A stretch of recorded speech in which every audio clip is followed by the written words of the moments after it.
हरे कृष्णा। आवाज़ आ रही सबको? बहुत बहुत धन्यवाद। और आगे आ जाइए सब लोग। आज बहुत ही पवित्र दिन है। तो सनातन गोस्वामी का तिरुभाव, उनका आविर्भाव हमारे वैष्णव कैलेंडर में नहीं आता, तो केवल एक ही दिन होता है साल में, हम उनको याद करें। तो आज बहुत अच्छा प्रभु जी ने सनातन गोस्वामी के चरित्र बतलाए। और दूसरा व्यास जी का, तो आज उनका जन्मदिन है, तो साल में एक ही दिन आता है और वो अभी भी हैं, तो उन्होंने शरीर छोड़ा नहीं, तो उनका तिरुभाव नहीं मनाया जाता। तो वैष्णव कैलेंडर में एक दिन व्यास जी का भी आता है, उनका आविर्भाव। सनातन गोस्वामी का तिरुभाव आता है, आविर्भाव नहीं आता। और व्यास जी का जो है आविर्भाव आता है हमारे वैष्णव कैलेंडर में, तिरुभाव नहीं आता, क्योंकि उन्होंने शरीर नहीं छोड़ा, अभी भी हैं वो। तो व्यास जी की ही कृपा से हम सवेरे श्रीमद् भागवत सुनते हैं। श्रीमद् भागवत जो है उन्होंने प्रदान किया।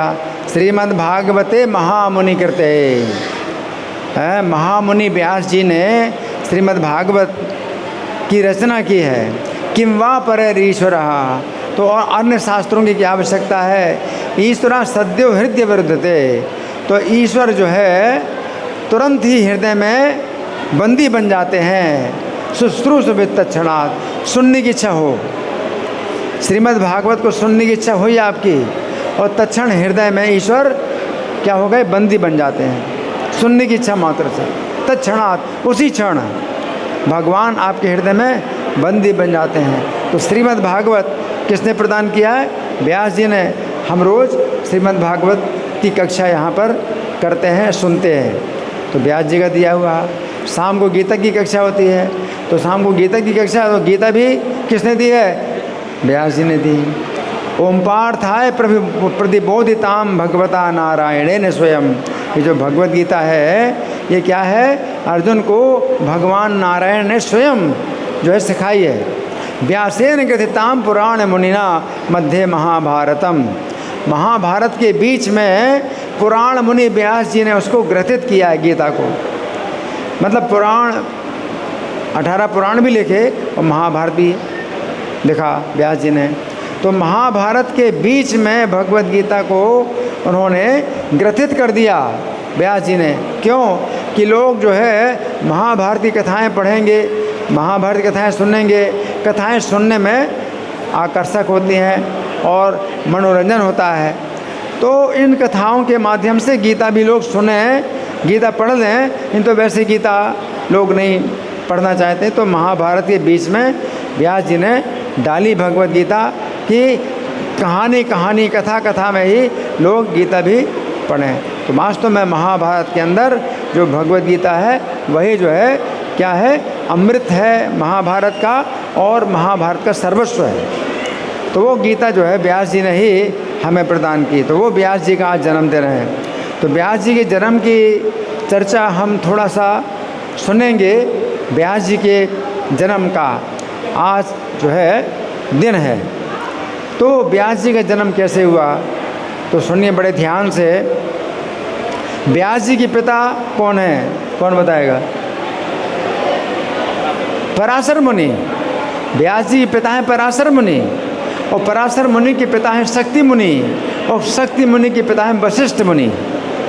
तो वशिष्ठ मुनि के पुत्र शक्ति मुनि, उनके पुत्र पराशर मुनि, पराशर मुनि के पुत्र व्यास जी। अच्छा, अब व्यास जी की माता, व्यास जी की माता कौन है?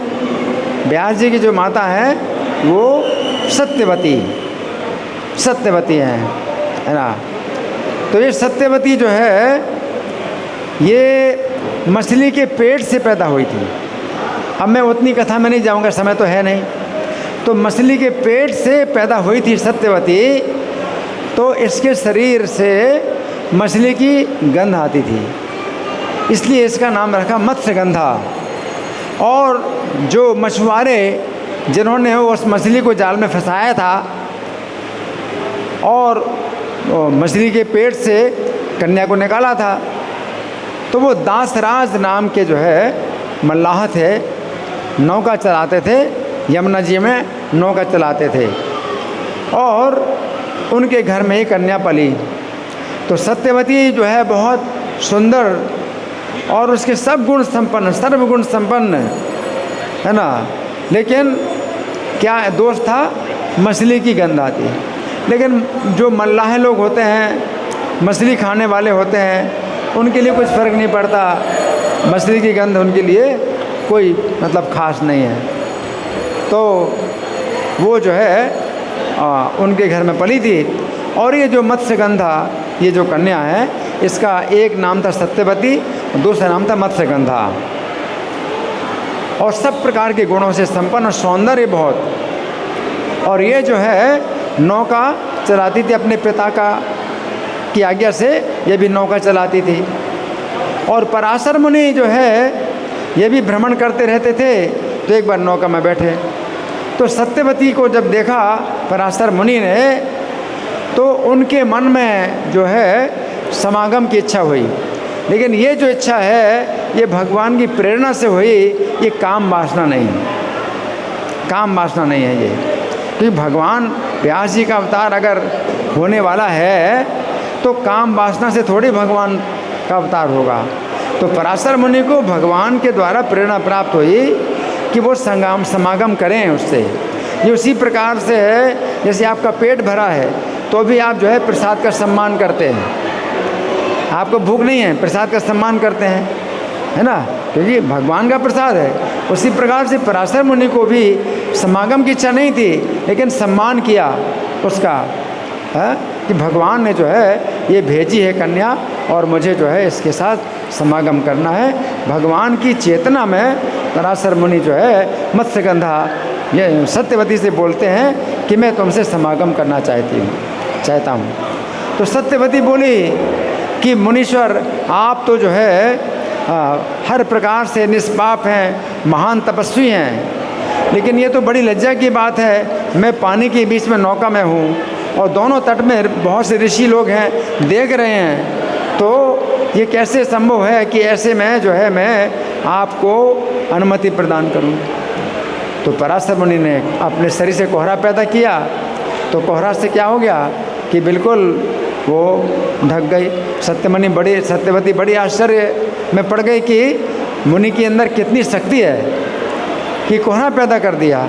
लेकिन वो लज्जित हुई और बोली कि मैं अपने पिता की जो है अविवाहित कन्या हूँ, और अगर आपके द्वारा गर्भाधान होगा, मैं गर्भवती होंगी, तो मेरे लिए बड़ी लज्जा की बात होगी, मैं फिर जीवित नहीं रहूँगी, मैं गर्भवती हो जाऊँगी तो मैं जीवित नहीं रहूँगी।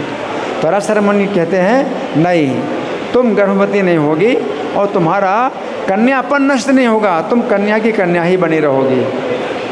ऐसे महान ऋषि होते हैं और इतने शक्तिशाली ऋषि होते हैं, बोले कि तुम्हारा कन्यापन नष्ट नहीं होगा, तुम कन्या ज्यों की त्यों बनी रहोगी।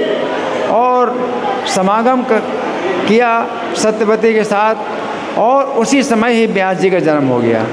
अब सोचिए, व्यास जी ने सत्यवती गर्भ में निवास नहीं किया। ऐसा भी कोई बच्चा होता है कि माता के गर्भ में निवास ना करे तुरंत पैदा हो जाए, तो तुरंत ही पैदा हो गए व्यास जी। तो चलिए आज के ही दिन जो है क्या हुआ, पराशर मुनि ने समागम किया, आज के दिन ही उसी समय व्यास जी ने जन्म ले लिया। और जन्म लेने के बाद भी अब बच्चे को जो है दूध पीने के लिए माता के स्तन से दूध आता है, और दूध अगर आएगा तो कन्यापन नहीं रहेगा। तो व्यास जी जो है पैदा होते ही बड़े हो गए, पूर्ण विकसित शरीर हैं, उनको कुछ सीखने की जरूरत नहीं कि भाषा सीखें, वो पूर्ण जो है उनके पास ज्ञान, उनको किसी ने भी भाषा नहीं सिखाई, कोई शिक्षा नहीं दी, सब प्रकार की शिक्षा से संपन्न, भाषा से संपन्न, और वो जो है भगवान के साहित्य अवतार है व्यास जी। तो व्यास जी को मतलब किसी ने भी कोई शिक्षा प्रदान नहीं की कि कोई स्कूल में जाए, पाठशाला में जाए, लिखना पढ़ना सीखें, नहीं, वो सब कुछ जानते हैं। और व्यास जी जो है उस समय सत्यवती से आदेश लेते हैं कि माता अब मुझे आदेश दो, मैं तपस्या करने जा रहा हूँ, मैं तपस्या करने जा रहा हूँ, मुझे आदेश दो, और जब तुम याद करोगे तो मैं आ जाऊँगा। क्या कोई मोबाइल की ज़रूरत नहीं है, आज का तो मोबाइल होता है ना, अगर याद करो तो मोबाइल करोगे फ़ोन को, और फिर फ़ोन मिले ना मिले, उठाए ना उठाए। व्यास जी को ऐसी ज़रूरत नहीं मोबाइल की, वो कहते हैं कि तुम जब भी याद करोगे मैं तुम्हारे पास आ जाऊँगा। ऐसे जो है मतलब आज के दिन जो है व्यास जी का जन्म हुआ, और ये जो है जन्म जो है उसी प्रकार से दिव्य है, जैसे भगवान गीता में कहते हैं जन्म कर्म चमे दिव्यम एवं यो वेति तत्वतः। मेरे जन्म कर्म दिव्य हैं, जो तत्व से जानता है। त्यक्त्वा देहम पुनर्जन्म नैति माम वेति सुरजन, वो देह त्यागने के बाद पुनर्जन्म नहीं प्राप्त करता, बल्कि मेरे धाम में आता है। तो व्यास जी ने जो है, और सत्यवती ने फिर क्या किया कि अब पुत्र भी पैदा हो गया और पुत्र भी चला गया, और स्तन में भी दूध नहीं आया, कन्या की कन्या बनी रही। अब जो है जब अपने घर गई, हाँ, फिर सत्यवती से पराशर मुनि कहते हैं तुमने मेरा बहुत प्रिय कार्य किया है, अब बोलो तुम्हें क्या वर दूँ। सत्यवती ने कहा आप मुझे एक वर दीजिए कि मेरे शरीर से जो मछली की दुर्गंध आती है वो आप दूर कर दीजिए। पराशर मुनि ने कहा ठीक है, अब तुमको तुम्हारे शरीर से जो है सुगंध आएगी, तुम्हारे शरीर से सुगंध आएगी, और तुम्हारी सुगंध जो है शरीर से 1 योजन तक जाएगी दूर। 1 योजन का मतलब 12 किलोमीटर। सत्यवती जो है अगर कहीं पर बैठी है तो 12 किलोमीटर तक के सर्किल में उसकी सुगंध जाएगी, शरीर की सुगंध है। इसलिए उसका एक नाम हो गया गंधवती। सत्यवती नाम था, दूसरा नाम पड़ गया गंधवती, और जो मत्स्यगंधा नाम था, मत्स्यगंधा नाम खत्म हो गया कि मछली की दुर्गंध तो अब आती नहीं है, अब उसका नाम हो गया योजन गंधा। योजन गंधा, योजन का मतलब 1 योजन तक सुगंध जाती है शरीर की। आजकल के फूल ऐसे होते हैं नाक में भी लगाते हैं तो भी सुगंध आती नहीं, आजकल के फूलों में कई हाल है। और वो जो है सत्यवती माता जो है उसके शरीर से इतनी सुगंध आ रही कि 12 किलोमीटर तक पता चलता है कि सत्यवती माता यहाँ है। कहाँ पर है सत्यवती माता? 12 किलोमीटर दूर से पता चलता है कि माता जी कहाँ पर है। ऐसे सत्यवती अब जब घर गई तो पिता दासराज जो है वो जो है बड़े प्रसन्न हुए कि मेरी पुत्री से अब जो है मछली की दुर्गंध तो आती नहीं है और सुगंध आ रही है। बेटी तुमको जो है इस तुम्हारे शरीर से इतनी सुगंध कैसे आ रही है? और 12 किलोमीटर तक जाती सुगंध तुम्हारे शरीर से कैसे आती? अब कन्या है ना, कन्या है तो लज्जा होती है, लज्जा होती तो नहीं बताया। कन्या है तो उसको तो लज्जा होती है ना, ये सब बातें कैसे बताई? तो अपने पिता को क्या बताई? बताए कि पिताजी मुझको जो है पराशर मुनि मिले थे, पराशर मुनि ने देखा मेरे शरीर से दुर्गंध आती है, उन्होंने जो है मेरे शरीर को सुगंधित कर दिया। बस कुछ नहीं बताया, क्योंकि लड़की है ना, लड़की थोड़ी बताएगी अपने संबंध में कुछ, तो पिता को कुछ नहीं बताया। इस प्रकार से जो है सत्यवती व्यास जी की माँ बनी और पराशर मुनि से उनका जन्म हुआ। तो व्यास देव आविर्भाव तिथि महामहोत्सव की, श्रील प्रभुपाद की। हरे कृष्णा।